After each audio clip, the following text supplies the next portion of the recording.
പലതരത്തിലുള്ള പയർ കണ്ടിട്ടുണ്ട്. എന്നാൽ ഇതൊരു പ്രത്യേകതരം പയറാണ്. നോക്കി, നിങ്ങളല്ലേ ഇത് കണ്ടിട്ടുണ്ടോ? എൻ്റെ തോട്ടത്തെ വിശേഷ പയറാണിത്.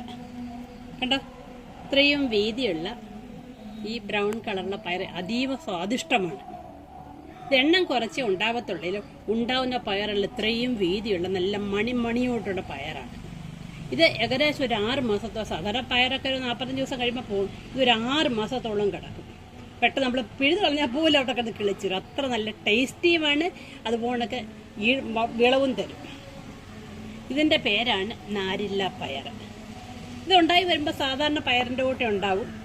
അത് കഴിഞ്ഞ് വിളഞ്ഞു വരുമ്പോഴാണ് ഇങ്ങനെ ഉണ്ടാകുന്നത്. ഈ പയറിന് ഞാൻ ഒരുപാട് കാശൊക്കെ ചിലവാക്കിയിട്ടുണ്ട്. പക്ഷെ എനിക്ക് കിട്ടി ഈ അടുത്ത സമയത്ത് എനിക്ക് ഈ പയർ കിട്ടത്.